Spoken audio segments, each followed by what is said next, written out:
The human voice. It's the instrument we all play. It's the most powerful sound in the world, probably. It's the only one that can start a war or say, I love you. And yet many people have the experience that when they speak, people don't listen to them. Why is that? How can we speak powerfully to make change in the world? What I'd like to suggest, there are a number of habits that we need to move away from. I've assembled for your pleasure here 7 deadly sins of speaking. I'm not pretending this is an exhaustive list, but these 7, I think, are pretty large. Habits that we can all fall into. First, gossip. Speaking ill of somebody who's not present. Not a nice habit, and we know perfectly well the person gossiping 5 minutes later will be gossiping about us. Second, judging. We know people who are like this in conversation, and it's very hard to listen to somebody if you know that you're being judged and found wanting at the same time. Third, negativity. You can fall into this. My mother, in the last years of her life, became very, very negative, and it's hard to listen. I remember one day I said to her, it's October the 1st today, and she said, I know, isn't it dreadful? It's hard to listen when somebody's that negative. And another form of negativity, complaining. Well, this is the national art of the UK. It's our national sport. We complain about the weather, about sport, about politics, about everything. But actually, complaining is viral misery. It's not spreading sunshine and lightness in the world. Excuses. We've all met this guy. Maybe we've all been this guy. Some people have a blame thrower. They just pass it on to everybody else and don't take responsibility for their actions. And again, hard to listen to somebody who's being like that. Penultimate, the 6th of the 7, embroidery, exaggeration.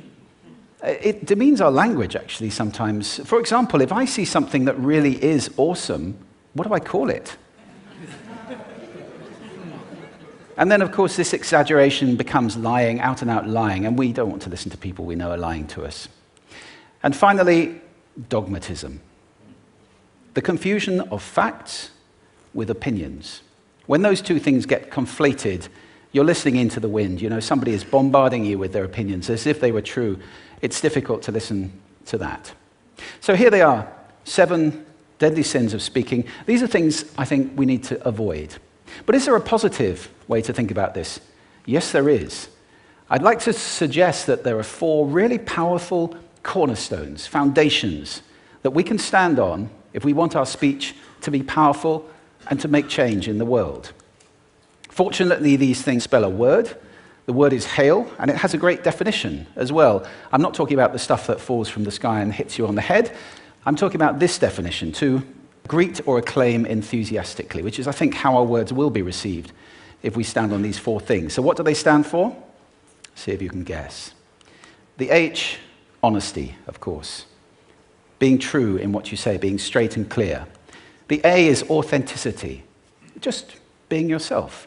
A friend of mine described it as standing in your own truth, which I think is a lovely way to put it. The I is integrity, being your word, actually doing what you say, and being somebody people can trust. And the L is love. I don't mean romantic love, but I do mean wishing people well.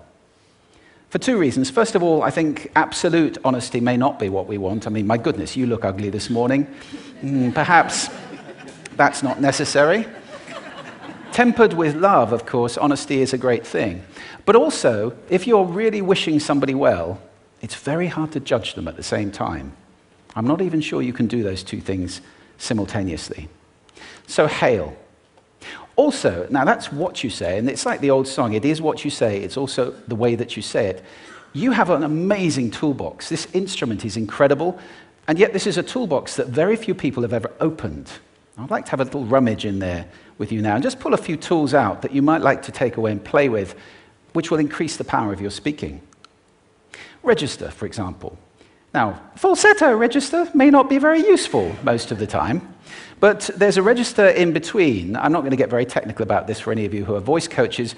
You can locate your voice, however. So if I talk up here in my nose, you can hear the difference. If I go down here in my throat, which is where most of us speak from most of the time, but if you want weight, you need to go down here to the chest. You hear the difference? We vote for politicians with lower voices. It's true, because we associate depth with power and with authority. That's register. And we have timbre. It's the way your voice feels. Again, the research shows that we prefer voices which are rich, smooth, warm, like hot chocolate. Well, if that's not you, that's not the end of the world, because you can train. Go get a voice coach. And there are amazing things you can do with breathing, with posture, and with exercises to improve the timbre of your voice. Then prosody. I love prosody. This is the sing-song, the meta-language that we use in order to impart meaning. It's route one for meaning in conversation.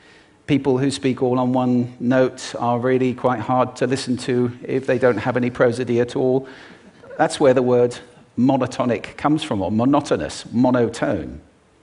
Also, we have repetitive prosody now coming in, where every sentence ends as if it were a question, when it's actually not a question, it's a statement. And if you repeat that one over and over, it's actually restricting your ability to communicate through prosody, which I think is a shame. So let's try and break that habit. Pace. I can get very, very excited by saying something really, really quickly, or I can slow right down to emphasize. And at the end of that, of course, is our old friend, silence. There's nothing wrong with a bit of silence in a talk, is there? We don't have to fill it with ums and ahs. It can be very powerful. Of course, pitch often goes along with pace to indicate arousal, but you can do it just with pitch. Where did you leave my keys? Where did you leave my keys? It's a slightly different meaning in those two deliveries. And finally, volume. I can get really excited by using volume. Sorry about that if I startled anybody. Or I can have you really pay attention by getting very quiet. Some people broadcast the whole time. Try not to do that. That's called sodcasting. Imposing your sound on people around you carelessly and inconsiderately. Not nice. Of course, where this all comes into play most of all is when you've got something really important to do. It might be standing on a stage like this and giving a talk to people. It might be proposing marriage, asking for a raise, a wedding speech, whatever it is. If it's really important, you owe it to yourself to look at this toolbox and the engine that it's going to work on. And no engine works well without being warmed up.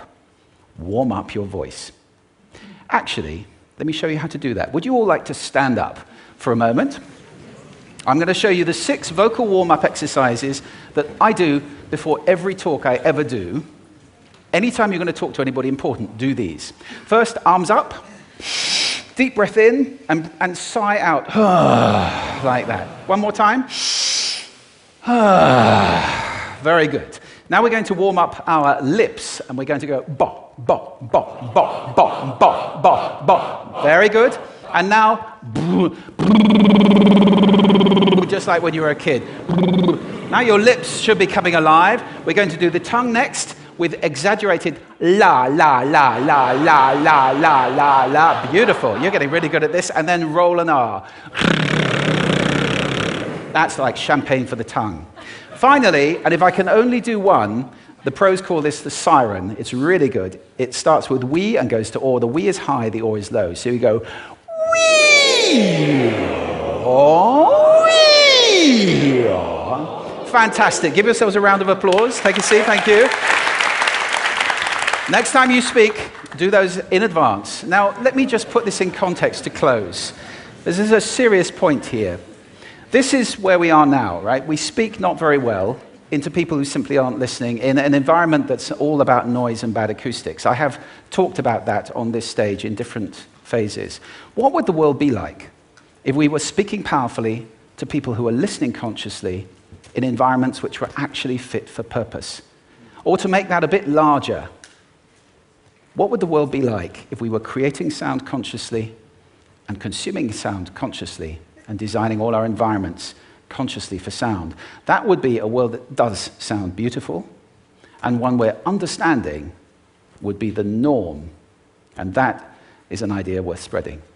Thank you. Thank you.